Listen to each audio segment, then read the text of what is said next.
siang, Bu Nisa. Bu Nisa, Bu Mina ya? Bu Mina ini putra pertama ya, Bu. Ya, perkenalkan sebelumnya nama saya Feni. Di sini saya adalah bidan yang akan bertugas pada hari ini. Kebetulan saya akan memberikan edukasi atau informasi kepada Ibu Nisa tentang perawatan bayi baru lahir. Karena ini umur bayinya baru 1 hari ya, Bu. Jadi tepat sekali saya akan melakukan perawatan edukasi. Tapi sebelumnya saya tutup pintu dulu dan cuci tangan ya, Bu. Oke, sudah.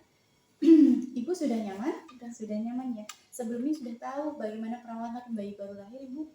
Belum tahu ya. Kalau gitu izinkan saya untuk menyiapkan alatnya dulu. Di sini ada sarung tangan steril, kemudian termometer, kemudian bak instrumen, ada kasa kecil. Nah, di sini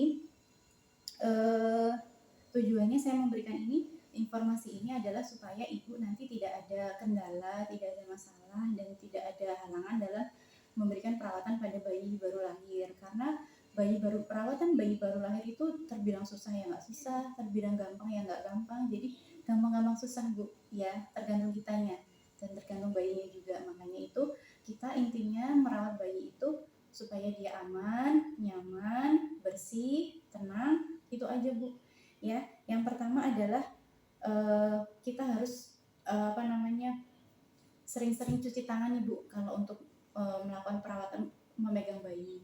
Kalau perlu ketika digendong sama neneknya atau kakeknya atau pamannya misalnya, atau bahkan ibunya sendiri, ini di bagian sini kita disampiri dengan kain yang bersih supaya dia tidak menyentuh langsung bagian tubuh kita yang tadinya kita dari pasar, dari mana-mana, seperti itu ya, Bu. Terus kemudian kita harus memberikan ASI sesuai dengan kebutuhan bayi. Jangan bayinya tidur nih, berarti kalau dia tidur sampai 2 jam kita harus bangunkan. Jadi memberikan ASI 2 sampai 3 jam sekali ya, Bu ya, atau paling sedikit 4 jam sekali, Bu, misalnya tidur nggak mau dibangunin. Sesering mungkin lebih baik begitu. Kemudian yang kedua adalah intinya berikan anak itu sesuatu yang nyaman. Biasanya nyaman tuh di dekat bapaknya atau ibunya gitu ya, Bu. Hangat, nyaman, aman di dekat dengan ibunya. Kemudian selanjutnya adalah menjaga kebersihan bayi. Prinsipnya bayi itu tidak boleh terlalu kedinginan, juga tidak usah kepanasan. Nanti kalau kepanasan dia rewel, kedinginan juga berbahaya. Jadi boleh pakai kipas angin, boleh pakai AC, asal suhunya tidak terlalu dingin dan tidak menghadap ke bayi langsung. Nah, kemudian kalau bisa diusahakan popoknya atau selimutnya itu kering ya, Bu. Kering, menggunakan bahan yang menyerap keringat, yang aman, seperti ini. Ini bahannya katun ya, Bu ya. Nah, kemudian selanjutnya adalah boleh bayinya itu dikasih sarung tangan, Bu. Dikasih sarung tangan supaya kukunya itu tidak mengenai mukanya. Jadi kukunya itu tidak garuk-garuk mukanya itu loh, Bu. Karena kan kuku bayi itu masih sering pertumbuhannya cepat sekali. Nah, kemudian selanjutnya adalah tali pusat. Nah, tali pusat kemarin dikasih tahu gimana, Bu, sama bidan yang baru lahiran itu? Boleh dikasih betadine tidak? Boleh, tidak boleh, Ibu. Jadi ketika tali pusat itu tidak boleh diberikan zat apapun. Betadine, kapur sirih, apapun tidak boleh ya. Tapi diusahakan tali pusatnya itu tetap ketika mandi tetap kena sabun, tetap kena air bersih.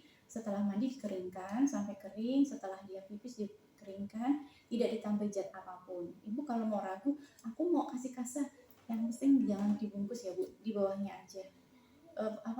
Gurita itu boleh, asal longgar dan tidak ketat ya, Bu.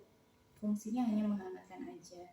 Setelah pipis atau buang air besar langsung dibersihkan. Karena kadang-kadang kalau yang bayi laki-laki itu pipisnya bisa sampai ke perut, Bu. Karena dia mancur kan ke atas, jadi langsung dikeringkan ya, Bu. Kemudian selanjutnya adalah tanda bahaya. Tanda bahaya bagi bayi apa aja, Bu? Ibu Farah sudah tahu belum tanda bahaya bayi? Belum ya, saya kasih tahu ya, Bu. Saya jelaskan dulu tanda bahaya bayi seperti ini, Bu. Apabila bayi tidak mau menyusu, yang pertama. Kemudian dia demam.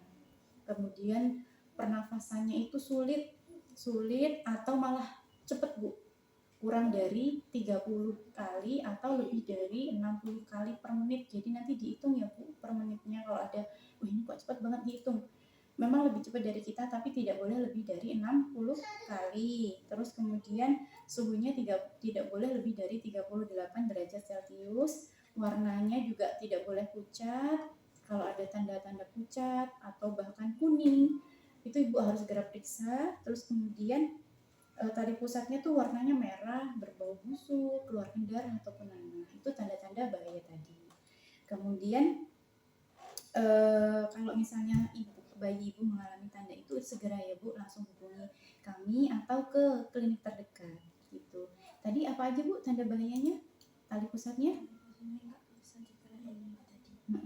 Tanda bahayanya tali pusatnya berwarna merah ataupun keluar nanah ya Bu. Kemudian panas ya Bu. Panasnya normal berapa Bu? 36 sampai 36,5 sampai 37.